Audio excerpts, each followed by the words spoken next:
ہوئے تو کیا ہوا، کمیونسٹ تو ہوئے نا، یہ تو آپ نے مان لیا ہے۔ یہ دہشت گردی کا پرچہ کیا ہے انہوں نے رؤف حسن اور ان کے خلاف۔ بات یہ ہے کہ کہا گیا ان کو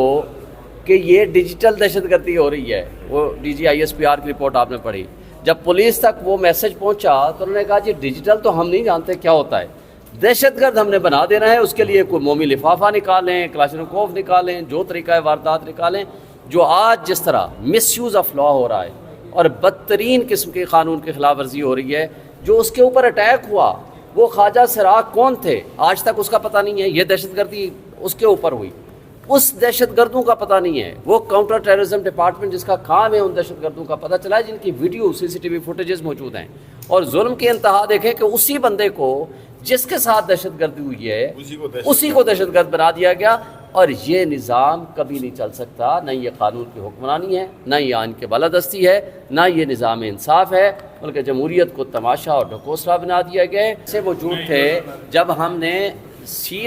ڈی سیل کرایا، آپ کو پتہ ہے مجسٹریٹ کے ساتھ، جب وہ ڈی سیل کے بعد ہم وہاں جا کر دیکھا ہے میڈیا کی موجودگی میں، یعنی بٹوا موجود ہے، جس کے پاس بھی بٹوا موجود ہے آپ مجھے بتا دیں، کسی کے پاس 10 روپے ہوں گے، 20 روپے ہوں گے، 1000 ہوگا، 10,000 ہوگا، 1 روپیہ اس کے اندر موجود نہیں ہے۔ اور رؤف حسن صاحب کو پتہ ہے اس میں پیسے موجود تھے، سارے کارڈ موجود تھے، صرف پیسے اٹھا لیے گئے، اور وہی پیسے تھے جو آج استعمال کر رہے ہیں۔ اس زمانے میں کمیونسٹوں کے خلاف بہت ساری موومنٹس ہوتی تھیں اور گرفتاریاں ہوتی تھیں، آپ کو یاد ہوگا، جو سوشلزم پہ بلیو کرنے والے لوگ تھے۔ ہوا یہ کہ ایک ادیب کو، رائٹر کو گرفتار کرنے کے سچو گیا، اس کو کہا جی میں نے آپ کو گرفتار کرنا، انہوں نے کہا مجھے صرف الزام بتا دو، میں کوئی بات نہیں گرفتاری کر لو۔ انہوں نے کہا جی آپ کے اوپر الزام یہ ہے کہ آپ کمیونزم کو فروغ دے رہے ہو، سوشلزم کو فروغ دے رہے ہو۔ اس نے کہا بھائی آپ نے میری تحریریں تو پڑھ لیں، میں تو اینٹی کمیونسٹ ہوں۔ اس نے کہا جی وہ بٹوے سے وہ پیسے ہوئے تو کیا ہوا، کمیونسٹ تو ہوئے نا، یہ تو آپ نے مان لیا ہے۔ یہ دہشت گردی کا پرچہ کیا ہے انہوں نے رؤف حسن اور ان کے خلاف۔ بات یہ ہے کہ کہا گیا ان کو کہ یہ ڈیجیٹل دہشت گردی ہو رہی ہے، وہ D G I S P R کی رپورٹ آپ نے پڑھی۔ جب پولیس تک وہ میسج پہنچا تو انہوں نے کہا جی ڈیجیٹل تو ہم نہیں جانتے کیا ہوتا ہے، دہشت گرد ہم نے بنا دینا ہے، اس کے لیے کوئی مومی لفافہ نکالیں، کلاشنکوف نکالیں، جو طریقہ واردات نکالیں۔ جو آج جس طرح مس یوز آف لا ہو رہا ہے اور بدترین قسم کے قانون کی خلاف ورزی ہو رہی ہے، جو اس کے اوپر اٹیک ہوا وہ خواجہ سراغ کون تھے آج تک اس کا پتہ نہیں ہے۔ یہ دہشت گردی اس کے اوپر ہوئی، اس دہشت گردوں کا پتہ نہیں ہے۔ وہ کاؤنٹر ٹیررزم ڈپارٹمنٹ جس کا کام ہے ان دہشت گردوں کا پتہ چلا ہے، جن کی ویڈیو سی سی ٹی وی فوٹیجز موجود ہیں۔ اور ظلم کی انتہا دیکھیں کہ اسی بندے کو جس کے ساتھ دہشت گردی ہوئی ہے اسی کو دہشت گرد بنا دیا گیا۔ اور یہ نظام کبھی نہیں چل سکتا، نہ یہ قانون کی حکمرانی ہے، نہ یہ آئین کی بالادستی ہے، نہ یہ نظام انصاف ہے، بلکہ جمہوریت کو تماشا اور ڈھکوسلا بنا دیا گیا ہے۔ اور یہی وہ ریزن ہے کہ آج ہمارے ملک جس طرح ڈکلائن میں چلا گیا ہے، جو معاشی تباہی آ چکی ہے۔ اس لیے عمران خان صاحب کہتے ہیں بیسک پرنسپل ہے رول آف لا، جب اس پہ عمل درآمد ہوگا تو ہمارا ملک ترقی کرے گا۔ شکریہ۔ بلندیوں کو چھو رہی ہے حکومت، جس میں کہ ایک ایسے شخص پہ ایک ایسا مقدمہ درج کیا ہے جس کا کہ کوئی اس کا دور سے لینا دینا نہیں ہے۔ رؤف حسن ہماری پارٹی کے سپوکس پرسن ہیں، ہمارے انفارمیشن سیکرٹری ہیں، اور بنیادی طور پہ جس طرح کہ ہمارے پورے سٹاف کو ہمارا آفس سیل کیا گیا، کس مسئلہ خیز بنیاد پہ کہ جی یہاں پہ فائر ایکسٹنگوشر نہیں ہے۔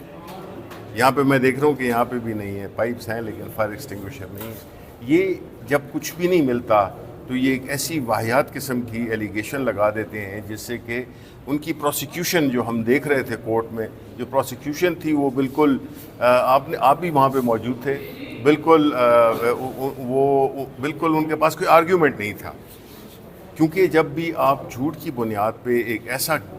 جھوٹ بناتے ہیں تو اس کے لیے پھر آپ کو 100 جھوٹ بولنے پڑتے ہیں، اور 100 جھوٹ کے لیے پھر آپ کو اس کے لیے ایک لامتناہی وقت کا انتظار ہوتا ہے، جو کہ آج جج صاحب نے پوچھا بھی ان سے کہ آپ نے ان 2 دنوں میں کیا کیا ہے، تو 0۔ تو بنیادی مقصد یہ کوئی ہے ہی نہیں، کیس ہے ہی نہیں، اس میں مقصد ہے کہ رؤف حسن کو اگزامپل بنایا جائے، اس کو ٹارچر کیا جائے، اس کو ایک ایسی حالت میں رکھا جائے کہ وہ ذہنی ٹارچر سے بھی گزریں، اور پھر اس عمر کے جس حصے میں بھی ہیں وہ اس کو فزیکل ٹارچر بھی ایک ہو۔ تو یہ دیکھیں، یہ ہم اپنے تاریخ ترین دور سے گزر رہے ہیں۔ ہم اپنی سیاسی اور اس ملکی تاریخ میں کبھی ہم نے ایسی فسطائیت نہیں دیکھی، کبھی ہم نے اتنی گراوٹ نہیں دیکھی۔ شبلی فراز صاحب، آپ پی ٹی آئی کی سینئر قیادت میں سے ہیں، آپ اپوزیشن جماعتوں کے ساتھ مل کر گرینڈ ناز بنانے جا رہے ہیں، کہ آپ نے یہ لیٹ نہیں کر دیا، پہلے بنانا چاہیے تھا؟ دیکھیں جی، یہ جو سیاسی ڈیولپمنٹس ہوتی ہیں اس میں ہر ایک چیز اپنے وقت پہ ہی اس کا وہ آتی ہے، اور میرا نہیں خیال ہے کہ لیٹ ہوا ہے. پاکستان تحریک انصاف تنہا تو اس پورے اس فسطائیت کا مقابلہ کرتی رہی ہے، لیکن ابھی جو ہے تو ایسا ماحول بن گیا ہے جس میں کہ اور سیاسی جماعتیں بھی جو انہوں نے ملکی حالات دیکھے ہیں، مہنگائی کی جو ایک بدترین ایک سلسلہ چلا ہوا ہے، تو ظاہر ہے کہ اور پارٹیوں کو بھی اگر دیکھیں، سیاسی جماعتیں عوام کی نمائندگی کرتی ہیں، تو اگر وہ اگر نہیں کریں گی تو ان کی پھر سیاست ختم ہو جائے گی. اس لیے جو باقی سیاسی جماعتیں ہیں جو کہ ابھی ہمارے ساتھ شامل ہوں گی یا ہونا چاہتی ہیں، وہ بھی ظاہر ہے کہ ان کے پاس یہ اب وقت آ گیا ہے کہ انہوں نے عوام کی نمائندگی کرنی ہے، اور اس کاز میں جس تکلیف میں، جس اضطراب میں، جس مہنگائی میں عوام کو مبتلا کر دیا گیا ہے، تو اس کے لیے تو پھر جتنی بھی جو سیاسی جماعتیں ہیں یا تو وہ حکومت کا ساتھ دیں گی اور یا وہ اپوزیشن کا ساتھ دیں گی. اور اس صورتحال میں جو حکومت کا ساتھ دے گا، جس طرح پیپلز پارٹی ہے، تو ان کی تو سیاسی خودکشی اور سیاسی موت ہوگی.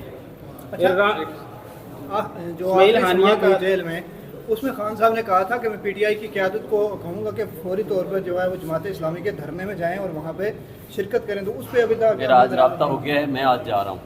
اور اس کے علاوہ بھی لیڈرشپ جائے گی. باقی بالکل جی، بالکل جی، ہم سب جائیں گے. خان صاحب کی انسٹرکشن ہے، اور ہم جماعت اسلامی کو ان کا جو موقف ہے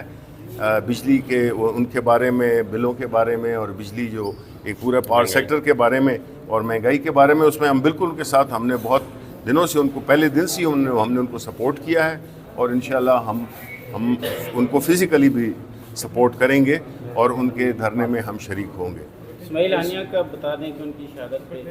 دیکھیں جی، یہ تو ایک بڑی بدقسمتی ہے کہ پورے عالم اسلام میں ایک ایسا، یعنی اس سے بڑی دہشت گردی کیا ہو سکتی ہے؟